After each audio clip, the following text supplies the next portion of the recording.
नमस्ते, मैं हूँ राहुल और आप देख रहे हैं मेरा रुख। दोस्तों, लोकतंत्र के इस महापर्व का आज दूसरा चरण है। आज इस दूसरे चरण में लगभग 13 राज्यों की 88 सीटों पर पूरे देश भर में वोटिंग हो रही है। उसी सिलसिले में आज जम्मू कश्मीर के जम्मू रीजन में भी वोटिंग हो रही है और हमारे साथ डार जावेद जी जुड़े हुए हैं, जो कि कश्मीर से आते हैं, कश्मीरी स्कॉलर हैं, इकोनॉमिस्ट हैं और सब्जेक्ट पर बड़ा अच्छा नॉलेज रखते हैं। डार जावेद जी, आज आपने आपका समय दिया, इसके लिए बहुत-बहुत शुक्रिया। Thank you so much, Rahul ji, for calling me on your show. Thank you. तो आज मैं आपसे ये पूछना चाह रहा हूँ, एक तो अभी वोटिंग का सिलसिला शुरू हुआ है, तो वोटिंग का क्या आपको पैटर्न वहाँ पर दिख रहा है? सॉरी, पैटर्न मतलब क्या न्यूज़ आ रही है या फिर वो लोग कितने एक्टिव है वोटिंग करने के लिए, जाने के लिए? थोड़ा उस तरफ भी जानना चाहूँगा। और चूँकि आप कश्मीर रीजन से बिलॉन्ग करते हैं और कश्मीर में लोकसभा की 3 सीटें आती हैं, तो उस तरफ भी लोगों का लोकसभा चुनाव को लेके क्या रुझान है, ये भी मैं आपसे जानना चाहूँगा। So over to you. जी राहुल जी, आपका बहुत शुक्रिया। देखिए, it is always fascinating to see how political dynamics shift during election seasons, and mostly in Jammu and Kashmir. Or Lok Sabha elections in Kashmir, especially in Jammu and Kashmir, are closely watched due to region's unique political landscape, and इस बार भी heightened एक interest है due to any changes in voter turnout, जैसे emerging political alliances हैं या shift जो priorities of the electorates और additionally यहाँ पे न्यू पॉलिटिकल पार्टीज और कैंडिडेट्स जो हैं add to the dynamism of electoral process in Jammu and Kashmir. So in the context of Jammu and Kashmir Lok Sabha election की बात जब हम करते हैं तो several noteworthy developments have surfaced to reflect the region's evolving political landscape. जैसे हम अगर बात करते हैं कि पॉलिटिकल एक्टिविटी जो है जम्मू एंड कश्मीर में वो रिज्यूम हो गई आफ्टर 5 years, और नए चैलेंजेस हैं, न्यू फैक्टर्स ऐड हो रहे हैं रीजन के डायनेमिक्स में. और it is the first revocation of 370 के लोग अपना वोट डाल रहे हैं, लोग बाहर निकल कर they cast their vote. And significance for many reasons हैं, primarily that they signal the resumption of political activity after a long hiatus of 5 years. और जिस तरह से electoral boundaries drastically redrawn किए गए during delimitation landscape of Jammu and Kashmir having undergone significant shifts, the outcome of this pivotal election contest does not only represent J&K Lok Sabha but also reflect the evolving political scenario in Jammu and Kashmir. और यहाँ पे जैसे मैंने बताया कि रिड्रॉन की गई कॉन्स्टिट्यूशंसीज को डिलिमिटेशन के दौरान. मैं आपके सवाल पर आता हूँ, उससे पहले थोड़ा बहुत ये मैं आपको बोल रहा हूँ कि 5 लोकसभा सीट्स हैं हमारे जम्मू एंड कश्मीर में. बारामूला, बीरो, बड़गाम एक सीट है. इससे पहले बारामूला कोपरा सीट थी. अभी रिड्रॉन के दौरान इसमें कुछ और एरियाज को ऐड किए गए हैं. श्रीनगर, शोपियान दूसरी सीट है, अनंतनाग, राजौरी, पुंछ तीसरी सीट है, उधमपुर चौथी सीट है और जम्मू जो है वो 5th सीट है. और लद्दाख जो है अलग से एक यूनियन टेरिटरी है और वहां पर भी एक लोकसभा सीट है. और जहाँ पे आप अभी देख रहे हैं कि amidst heightened tension and disappointments, अब जो है हम जब इस कॉन्टेक्स्ट में बात करते हैं कि एलॉबरेशन क्या होगी, क्या रिफ्लेक्ट रीजनल्स का इवॉल्विंग पॉलिटिकल लैंडस्केप है, और हम देख रहे हैं कि सबसे पहले पोस्ट आर्टिकल 370 एरा मार्क हो रहा है एक significant constitutional change Jammu and Kashmir में.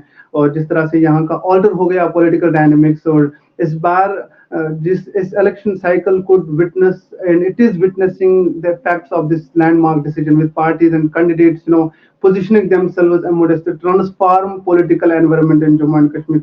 और जो आज राइवल पॉलिटिकल पार्टीज हैं वो रेस्टोरेशन ऑफ 370 की बात कर रहे हैं, पार्लियामेंट में स्टेटहुड की बात कर रहे हैं. और जिस तरह से हमने देखा कि 2 फेजेस का इलेक्शन अभी तक खत्म हुआ. जो आपका सवाल था कि हमने देखा पहला फेज जो उधमपुर सीट थी जहां पे इंडिया ब्लॉक से कांग्रेस के लाल सिंह है जो फॉर्मर एमपी रह चुके और फॉर्मर मिनिस्टर भी रह चुके हैं जम्मू कश्मीर गवर्नमेंट में.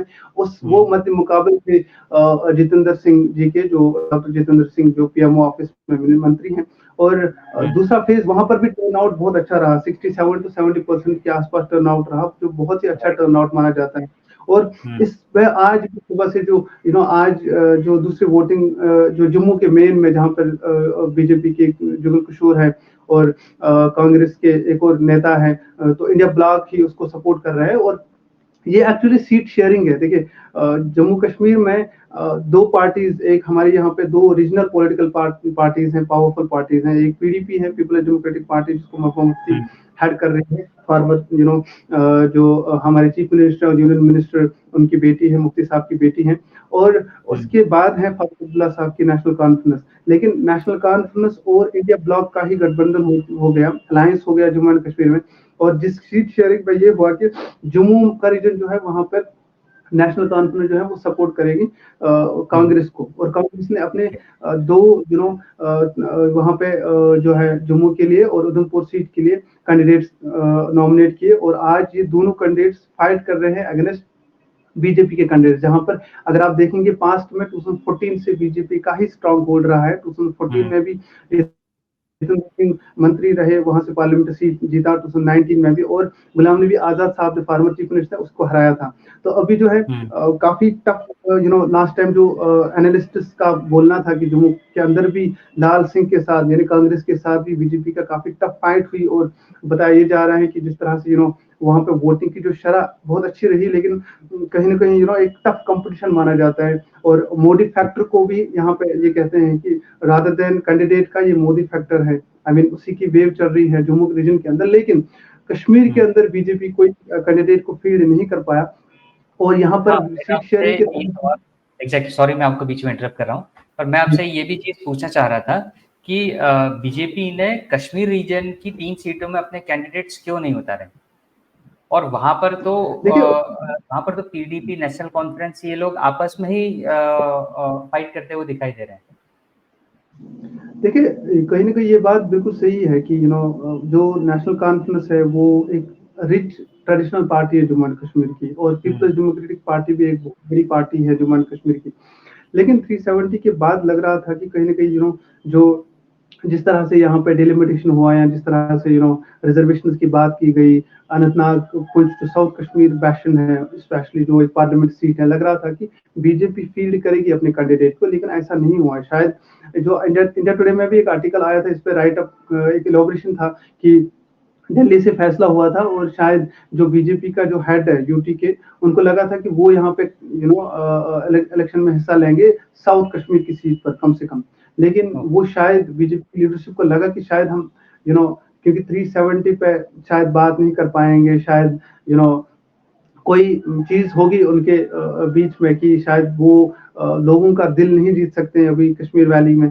तो इसलिए वो अपने कैंडिडेट्स को फील्ड नहीं कर पाए। लेकिन बोला ये जाता है कि प्रॉक्सीज उन्होंने क्रिएट की है और उनके थ्रू वो अपने डिफरेंट कैंडिडेट्स, क्योंकि हमने देखा कि डिफरेंट पॉलिटिकल पार्टी, डिफरेंट लोग जो है वो अपना नॉमिनेशन सबमिट कर रहे हैं। तो कहीं ना कहीं ऐसा लग रहा है कि वो भी किसी न किसी को इनडायरेक्टली सपोर्ट कर रहे हैं।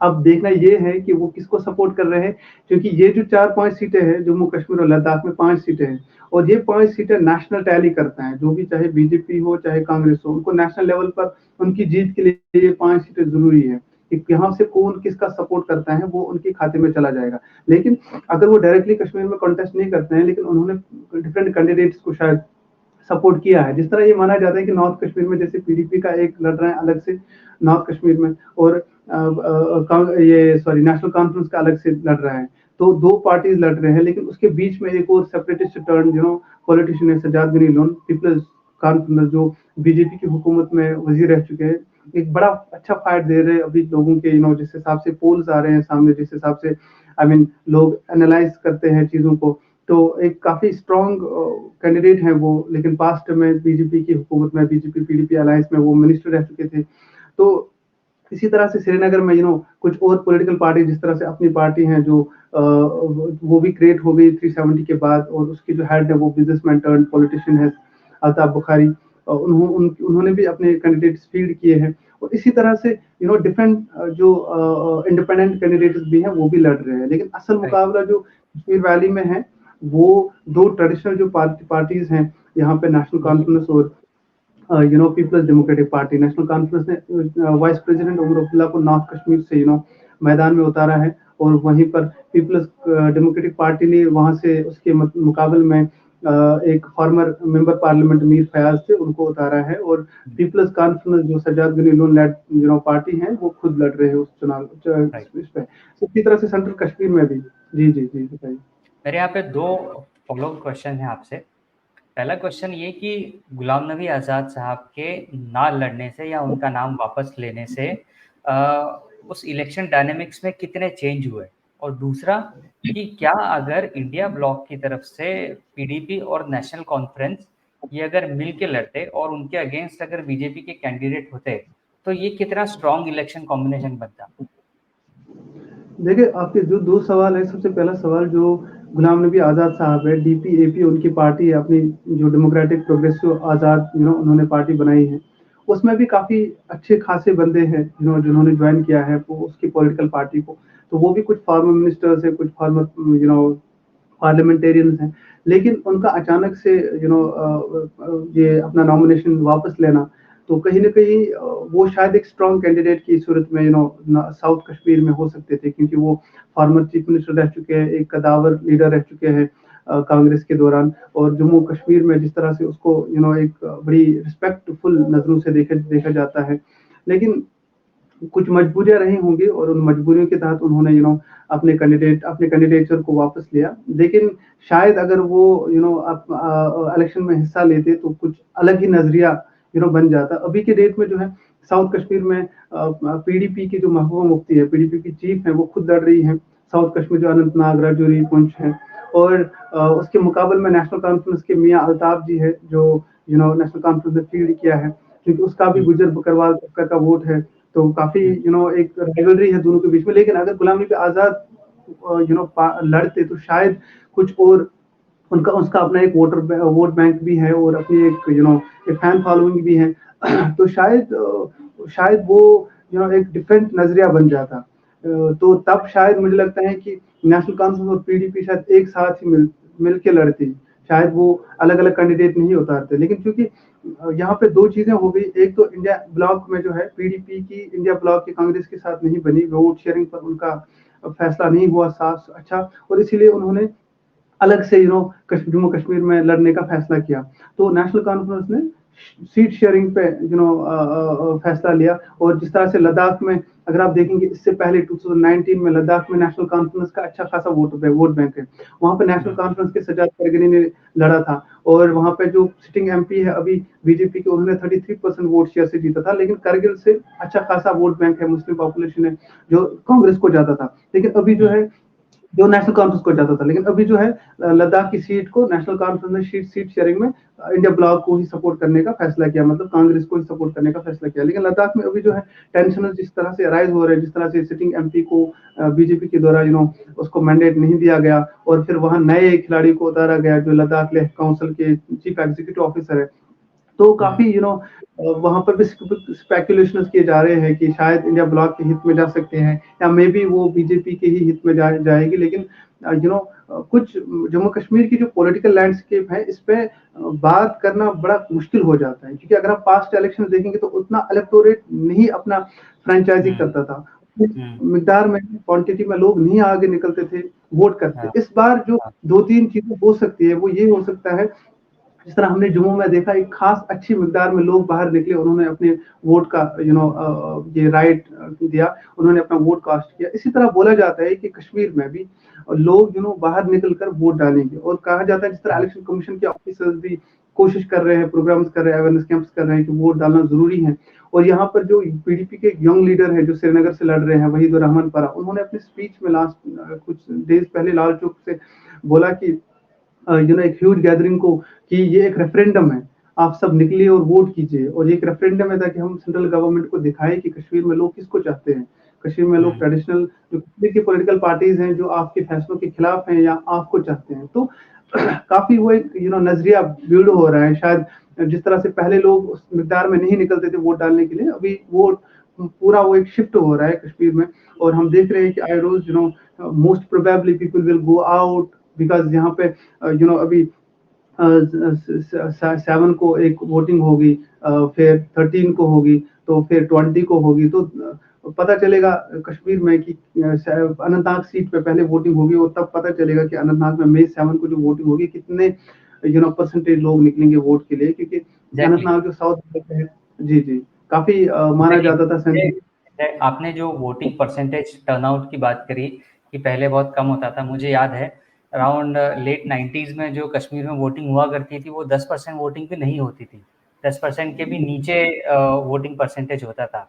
और अब चूंकि जैसे अभी हम लोगों ने जम्मू की सीट्स पर देखा तो वहाँ पर भी लगभग 67 से 70% के आसपास वोटिंग हुई है, और लगभग यही ट्रेंड शायद कश्मीर की 3 सीटों पर भी देखने को मिले। तो बिल्कुल सही बात आपने कही। और लोगों का एक बड़े नंबर्स में वोटिंग के लिए निकल के बाहर आना, ये पॉसिबिलिटी कश्मीर के तीनों सीट्स पे भी ऐसी ही उम्मीद हम कर सकते हैं जैसे दोनों जम्मू के रीजन में हुई। जी, देखिए वही मैं बताने की कोशिश कर रहा था कि अभी माहौल यहाँ पे बहुत गर्म है, सियासी माहौल।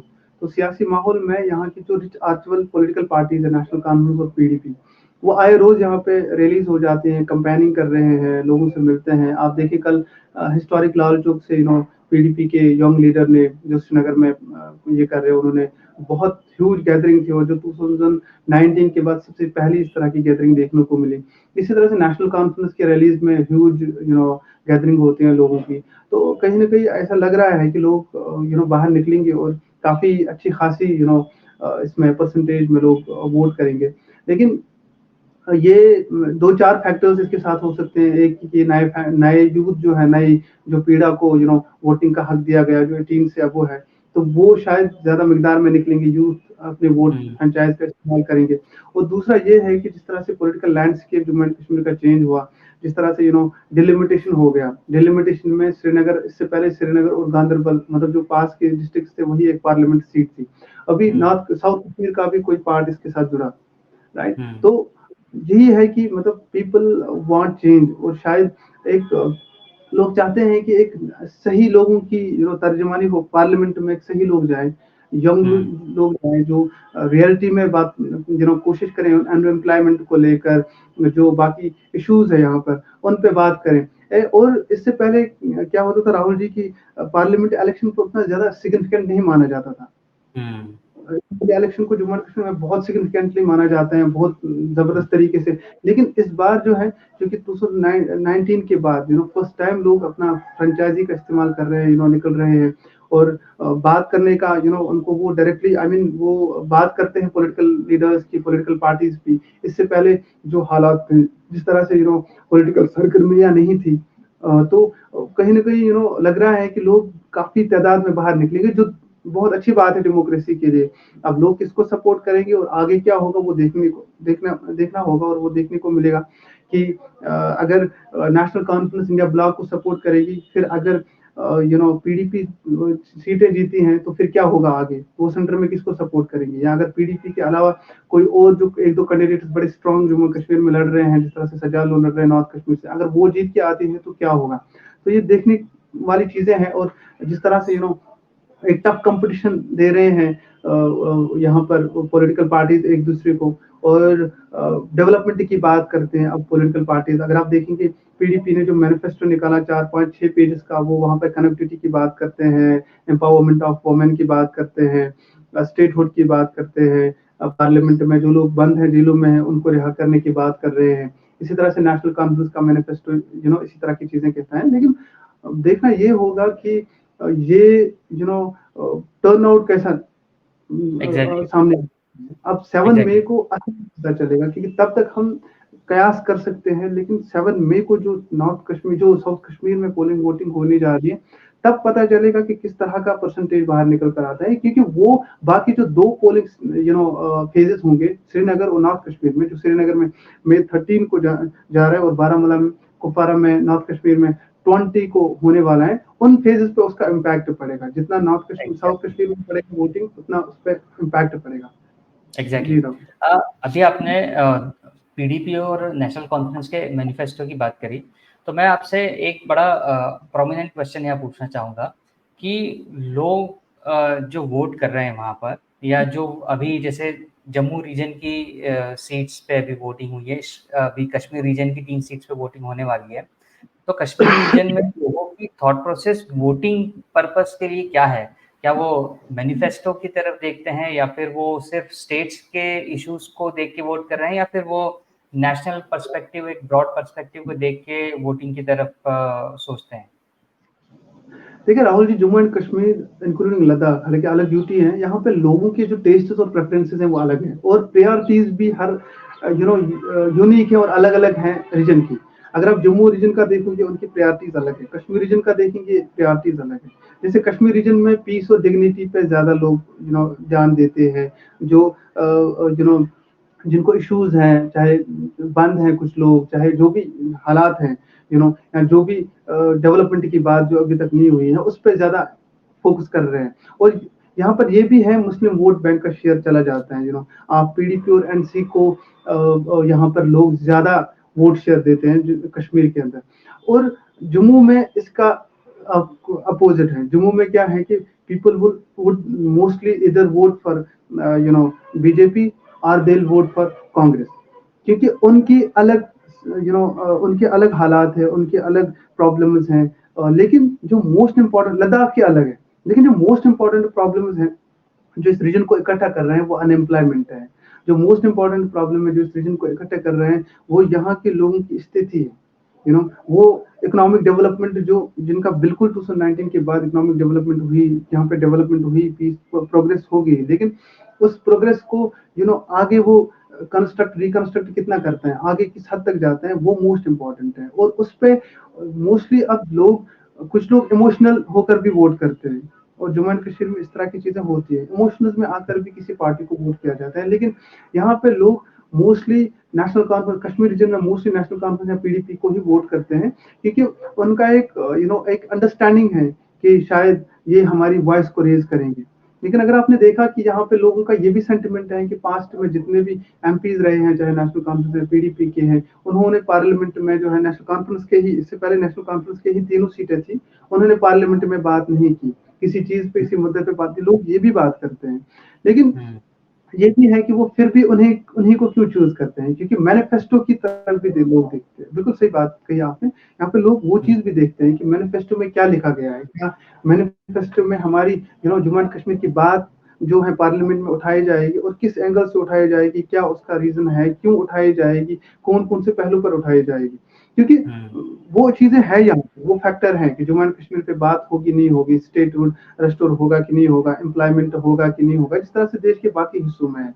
लेकिन मोस्ट इंपॉर्टेंट चीज ये है कि जम्मू रीजन के लिए आपका मैनिफेस्टो अलग होगा। अगर नेशनल कॉन्फ्रेंस का भी आप देखेंगे, उस रीजन के लिए अलग मैनिफेस्टो है, इस रीजन के लिए अलग मैनिफेस्टो है, जम्मू कश्मीर के लिए अलग है। इसी तरह से अगर आप लद्दाख देखेंगे, लेकिन 2019 में लद्दाख में क्या हुआ था, 2019 में बीजेपी ने लद्दाख में लोगों के साथ वादा किया था, अपने मैनिफेस्टो में लिखा था कि हम 6th शेड्यूल में आपको इंक्लूड करेंगे। लेकिन 2019 से लेकर 2023 तक 6th शेड्यूल में इंक्लूड नहीं हुआ। फिर वहां पे प्रोटेस्ट स्टार्ट हो गए, और प्रोटेस्ट स्टार्ट में यही था कि आपने 6th शेड्यूल में ऐड करने को बोला था लद्दाख को, जो वहां पे वांगचुक ने किया। उन्होंने बोला कि आपने ऐड करने को बोला था, लेकिन आपने ऐड नहीं किया। वो डिसएंचेंटमेंट होना शुरू हो गया वहां पर, and that is the reason. हालांकि जिस एमपी को ऑनरेबल प्राइम मिनिस्टर ने प्रेज किया था फ्लोर ऑफ पार्लियामेंट में, लद्दाख के एमपी को, जब उन्होंने 370 एप्लीकेशन के बाद स्पीच दिया था, वही एमपी आज, सिटिंग एमपी जो है, उसी को आज मैंडेट नहीं मिल रहा है। और वो फर्स्ट यूटी लद्दाख के प्रेसिडेंट रह चुके हैं, एक बड़े कदावर लीडर रह चुके हैं। और कहीं ना कहीं ये, और परसों तक, मतलब सम फ्यू डेज अगो ही उन्होंने, तो 3-4 दिन पहले ही नया एक चेहरा सामने लाया वहां पर। तो मोस्ट इम्पोर्टेंट ये है कि लोग उस चीज को भी देखते हैं कि आपने पास्ट में क्या किया। या अगर आप जम्मू एंड कश्मीर में देखेंगे ना, कश्मीर में जैसे मोस्टली आप देखेंगे बाहर जो है वो कैंडिडेट सेम रहता है, या जम्मू रीजन में आप देखेंगे जितेंद्र सिंह पहले थे, आज भी वही है, ठीक है, या जो दूसरे पार्टी के लीडर हैं। लेकिन कश्मीर में आप डिफरेंट देखोगे। अगर आप नॉर्थ कश्मीर में इससे पहले जो एक एमपी थे, आप उमर अब्दुल्ला जो नेशनल कॉन्फ्रेंस के ये हैं, वो खुद बॉस है, वो खुद सामने आ रहे हैं, क्योंकि जो पुराना लीडर था शायद उसको लोग एक्सेप्ट नहीं करेंगे, उन्होंने जो बातें नहीं उठाई, उन्होंने जो चीज नहीं की। तो आप तीनों रीजन के डिफरेंट ये देखोगे जो सेम नहीं है, जो रिपीट नहीं हुई है। तो अलग अलग चीजें हैं, जो सवाल करते हैं अपने अपने जो उनके ग्राउंड है, रूट्स हैं, नेशनल कॉन्फ्रेंस के भी, पीडीपी के भी कश्मीर में रूट्स हैं। इतना पॉलिटिकल लैंडस्केप चेंज हो गया, सब कुछ हो गया, लेकिन आप जो यहाँ की ट्रेडिशनल पॉलिटिकल पार्टीज हैं, मैं इतना बोलूंगा कि वो काफी स्ट्रांग है, और मुझे नहीं लग रहा था कि इतना उठ के आएगा लेकिन काफी लोग उनको सपोर्ट मिल रहा है। बिल्कुल। और आपने इस पूरे जम्मू कश्मीर रीजन के पॉलिटिकल स्ट्रक्चर को और वहाँ की चीज़ों को बड़ा अच्छे से प्रोमिनेंटली बताया, और आई एम श्योर अभी 3 फेजेस और हैं वहाँ पर, तो इन फेजेस के दौरान आपसे फिर मुस्तकबिल में बात होगी, मुलाकात होगी, और किस तरह से वोटिंग हो रहा है, टर्नआउट हो रहा है, लोगों की थॉट प्रोसेस क्या है, उसके ऊपर भी हम आपसे बात करेंगे। आज आपने इन सब बातों के लिए आपका समय निकाला, इसके लिए बहुत बहुत शुक्रिया। थैंक यू राहुल जी, शुक्रिया आपका।